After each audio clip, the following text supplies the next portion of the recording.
A march for unity and change. I would want to be here for someone else's son, though, or someone else's mother. This mile-long trek is personal for Lamar Norman Jr. Born a champion, now I'm a champion, feel me? Hey. His 13-year-old son, Lamar Norman III, was allegedly gunned down in December by another teen. The cause is bigger than me, and it's bigger than him. And that's what I always told my boy, that it's bigger than us. If somebody black is killed by somebody black, it's not business as usual. It's not business as usual. Co-organizer Richard Baxter is tired of the violence. We are the change. Enough is enough. No more gun violence in our community. While he's hoping this will bring a solution to that problem, All right. Xavion DeWan Chapman, life matter to us. they're also remembering those lives that mattered. I was just thinking how proud it was that we just came together like this. I really do appreciate it. Xavion's mom, Xavier Chapman, says this showing from her community gives her hope for unity. When it comes to your children and when it comes to just the community, we need to all stick together.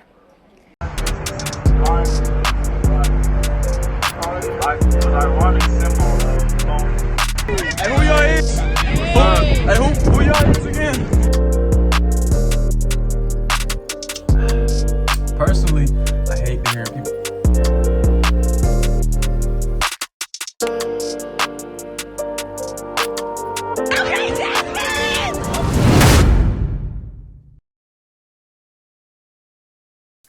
Peace, family. My name is DesoX. I greet you with the greeting words of peace. Salam alaikum. And first, I want to say that, I carry with me the teachings of the Most Honorable Elijah Muhammad and the Honorable Minister Nuri Muhammad. And I say peace, or I try to say peace each time I meet someone, because we've been a very unpeaceful type of people.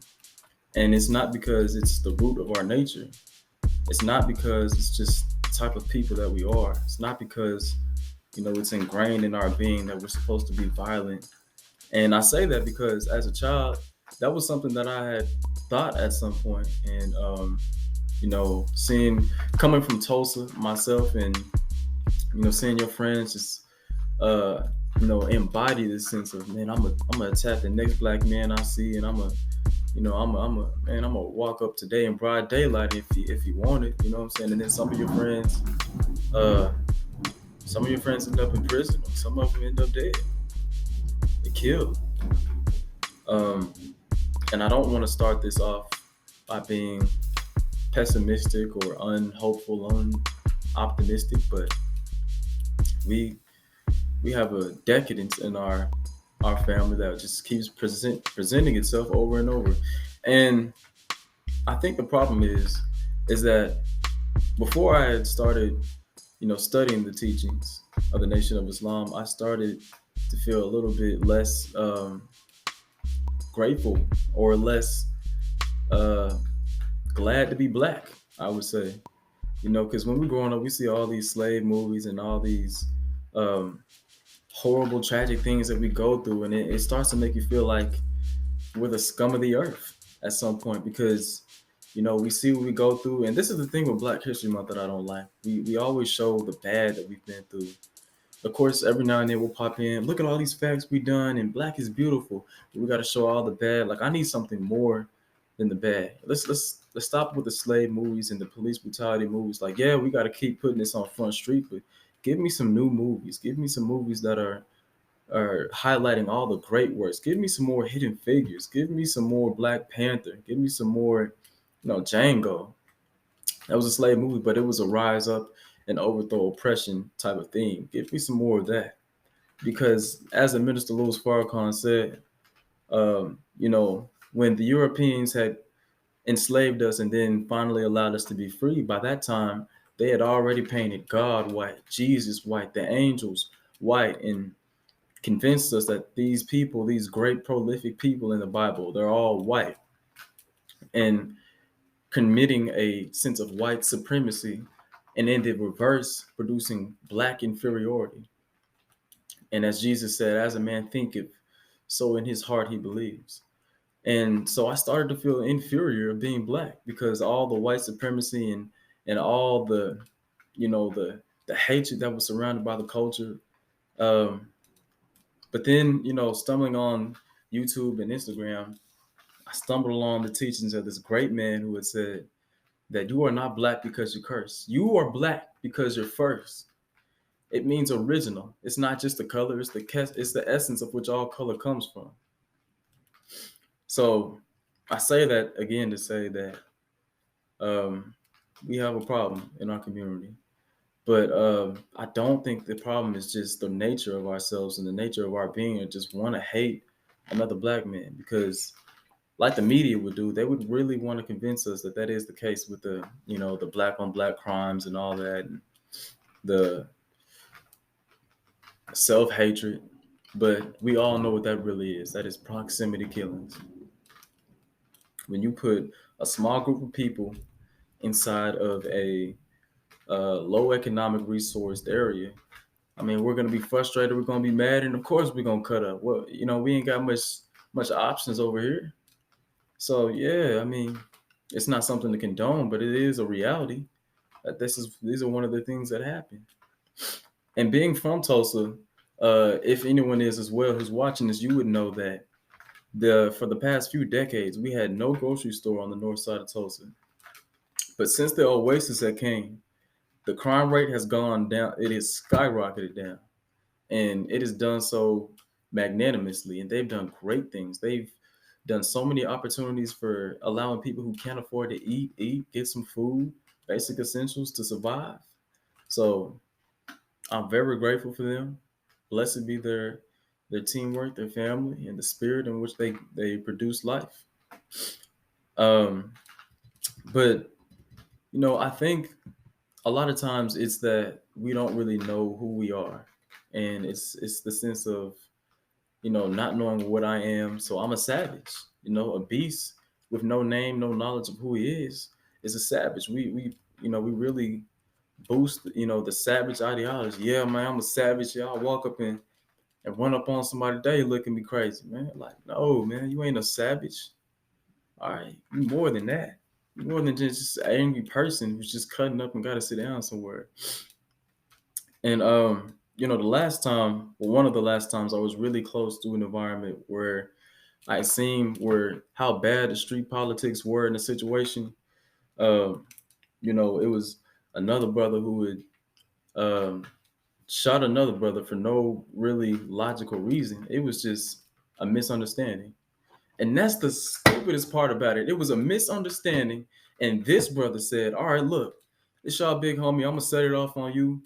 And once he did that, there was a huge chain of reaction. And now people got beef.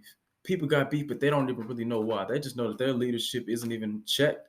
It doesn't make sense. There's no politics out here. There's no real logical reason to be shooting another person. I mean, honestly, it doesn't make any sense. I really don't understand it. But obviously, I'm not going to speak on it too much. But it's crazy, man. Man, honestly, when you don't have a name for yourself and you don't understand who you are, what you come from, how you're supposed to act, you're going to be running around here looking crazy.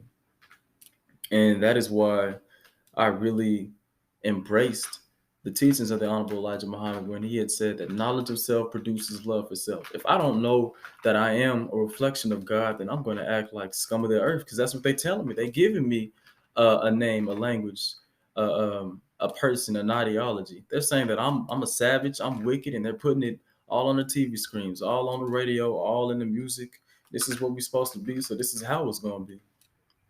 So, man, I really don't see how some people look surprised by it, honestly. But the amazing part about it is when you would sit and talk with a brother and just say, like, look, bro, like, all due respect, why you acting like this? What's got you acting out of your nature? Because your nature is not to be a savage, a killer of your own kind, and just, want to shoot any brother who look at you the wrong way. That's not your nature. Your nature is of God. So, man, I'm glad to say I ain't never killed no black man. I had some transgressions in the past, but all praise due to God. I've never killed no black man. Yeah, that feel good to say. And I'm gonna say it again. I hope to God I never do. And I'm more than likely I never will. No, we gonna find a way. If we get into any problems, we gonna find a way to work it out. Emotional intelligence. We gonna talk it out, figure out what's going on. If it's him, something wrong with him, something wrong with me, we gonna figure it out. But I ain't killing no black man. And that's what the youth need to see. We need to see more people saying like, look, like I ain't doing it. Like I'm not, yeah, we gonna emotional intelligence. We gonna figure this out one way or another. And I'm putting this in the radio, I'm putting this on YouTube in the music, like I'm not doing it. It's no way for me to do it. You know, I mean, we act surprised, but we keep carrying all these different hatred ideologies and violent uh, tongues with us, speaking so much hatred to life, and so it comes fruitful that violence produces in itself further and sooner in the next generations. All the music, all the movies, like why do we keep seeing so much violence? We are not a violent people. But this black on black respect march is something that needs to be a reoccurring thing. And honestly, I'm gonna talk to the people in this and see if like I can be a part of the next one and see if we can do it again and again, because this is what the youth need to see. Now I don't know these two young brothers background and situation, but more than likely I'm willing to bet that if they knew exactly who they were, that they are the original man, that they were here put on earth to create things and build through force and power, but not destroy, I'm almost certain that they would not have killed each other. They wouldn't have killed the life and the God within each other. But before they even could have killed each other, they probably had killed themselves. They probably had already let their dreams die at a young age. They probably had said, to hell with whatever passion I got in my mind, whatever fruits of my labor I could produce. To hell with that, man. This dude got me, you know what I'm saying? He got me bent, bro. And I'm about to set it off on him. And it's crazy, dude. It's crazy. Real quick though, shout out to brother Mr. Negro Spiritual himself, quote unquote, Richard Bax. I had met dude in I met this brother at TCC before I transferred, and I believe I was just announcing him, and I was a part of the African American Student Association. I was just giving him a presentation, but he said, bro, I want to give you the shirt, and I just want to chop it up a little bit about you. I got to speak on the phone with him. That was an impactful conversation in itself, because this was a man who had been sentenced, if I'm not mistaken, for either 120 plus years, and he had studied the law books and where he was imprisoned, and he had helped get himself out. Now the specifics are a little shady because it's been a while since I've spoken with him on the story, but ever since he's been out, he's been working relentlessly to serve the community and do something for ourselves. And this is a dude who just keeps on going from the Racism Stinks annual march to now the Black on Black Respect March to his podcast. So this is a brother who's really impacting the Tulsa community, and I hope, inshallah, that never changes. But also, I believe that if we have a knowledge of self and we have more economic resources, there'll be a lot less killings of ourselves. But they couldn't have done it without seeing it firsthand. They couldn't have done any of this without, seeing the older generation, obviously. Show them what that looks like. Show them how to get them triggers. Like ain't no a young brother gonna get his hands on that easily. So yeah, we can't put it all on them. But man, I'm so glad to say I could never, and I will never. My kids will never. One of the things that I have learned in the nation that I love so much is that there's so many principles with brotherhood, and one of those principles goes as follows: that when you look at brother, you look at the base word first, and brother, the base word of brother is other. And one could interpret that as you are my other self. And Brother Nuri Muhammad broke it down a little bit better than I can. And let's watch his real quick because I think this brother is so powerful when he says it this way. It ties into the original statement we talked about when we first opened the show. The Honorable Elijah Muhammad said this is the solution to all black on black crime, violence, and suffering. He said, knowledge of self produces love for self, and love for self causes you to do for yourself. And since you are DJ Envy, you are my brother. Base word of brother is other. You're my other self. So if I know me, love me, and am doing right by me, I'm going to treat my other me the same way. I can't rob from my other me. I can't lie to my other me. I can't steal from my other me. And what happens is when we see each other like that, then as my brother, see, if I'm your brother, my daughter's your niece and your son is my nephew. That's right. So every problem become a family problem. That's right. So we return our mind back to, just by saying brothers and sisters, back to the old axiom we had before we were kidnapped and Caucasianized and Westernized. We used to say it takes a village to raise a child. So once we get back to that concept, I think that we'll be working together, because your rise is my rise. Your fall is my fall. What helps you helps me. What hurts you hurts me. And we mature out of just having, right now, all we have is sympathy for one another. Meaning that I don't like that something bad happened to you. See? But we got to graduate out of sympathy into having empathy for one another, which means that whenever something hurts you, I feel it like as if it happened to me. And when that type of spirit is among us, you're going to see us united, looking out for each other, taking care of each other, and putting the good of the whole above all personal desires. So you brought up another great point there that, we got to have more than just sympathy and empathy for ourselves. And what that sparked in my mind is how a lot of times we can tolerate the next man, the next brother. But, honestly, I think it got to graduate to another level. We got to praise another black man. We got to see him like, yeah, I love to see you, but I don't even know who you are. And I just think you're beautiful. I think whatever you got going, I'm willing to support it, bro. Like, yeah, that's how we are in fraternities. That's how we are in the churches. That's how we are in poetic backgrounds. Whenever you meet a poetic family in an organization, they all super energetic to see you. How about we do that to just a complete black stranger? How about we do that to our friends we ain't seen in a while? How about we do that to somebody who we barely know? Excuse me, nice to meet you. Hope you're doing well, sir. Just like that, And whenever you see a friend you ain't seen in a while, like what I'm starting to do with my friends, they see me completely different, because bro, I love to see you, bro. Hey, what's going on? The whole piece is upon you. I hope you're doing well, And whenever somebody in the nation as well, we have another saying that whenever a brother is giving praise to you, you just give it back to him. Hey, bro, you going crazy, bro. That next level you just hit, you just got your degree, bro. You crazy smart. I'm just a reflection of you. I'm just a reflection of you. I'm only doing what you could do. This is something else that you could have been doing, right? I'm just a reflection of you. But man, it's low economic resources, a lack of knowledge of self for love of self, because if I truly love me, I'm not going to kill somebody else. And this, among plenty of the other things we can name a long list of, is what we are not taught in school.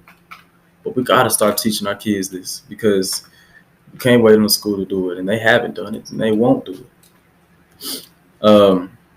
So now I would like to read one of the poems from my previously published book, The 21 Synopsis, Testimony of a 21-year-old. It is called A Poisoned State of Mind.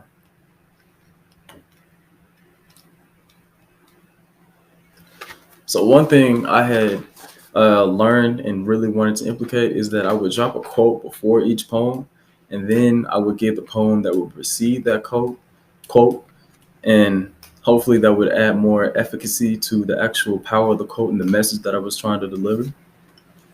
So, a poisoned state of mind. Too eager for the thrill. It's like we're dying to kill. I hope we re-guess within time. I pray our conscience soon revives. Put some medicine in the dog food, because we got a poisoned state of mind. A poisoned state of mind. Minister Farrakhan pleads that we're not wicked by nature. Dr. Francis Wells said, for the soul, Melanin is the basis. Us having a sixth sense is something I've never known, so for that I had to thank her. Asiatic black, the cream and owners of the earth. I believe that we can't know how much we're worth because our greatness is tethered to the heavens and our ability is bound to no spectrum. So they poison our minds because they know a man without a righteous mind could kill his own kind. And for the sake of his own good, poison his own neighborhood. To save his own skin, testify against his own kin. So they inoculate us, indoctrinate us, simply by the goal to depopulate us.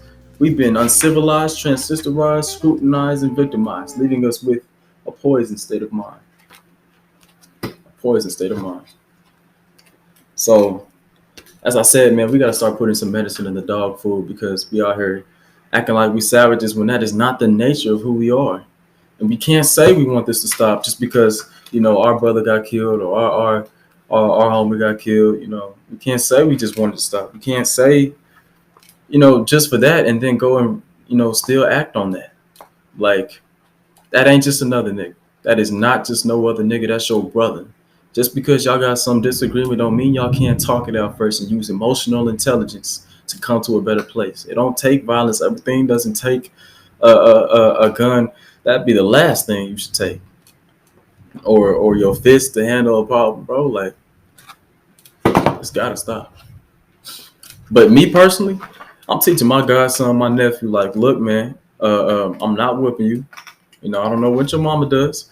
I love her, but I'm not being violent with you. And if you have any problems, what we're going to do is I'm going to stare at you for a minute and I'm going to try and talk it out. And I'm going to look at you dead in your face and say, look, I'm here to understand what's going on and why you throwing a tantrum and why you can't act right. But I need you to understand that it is in your nature to be godlike and that create things through force and power. So if there's any problems, you know how to solve it by using your mind and exercising patience like a real man would. And that's what we got to teach our kids. Peace, family. I'm your brother DesoX. I hope you enjoyed today's podcast. If you did, give me a like, give me a subscribe. If not, may peace be upon you.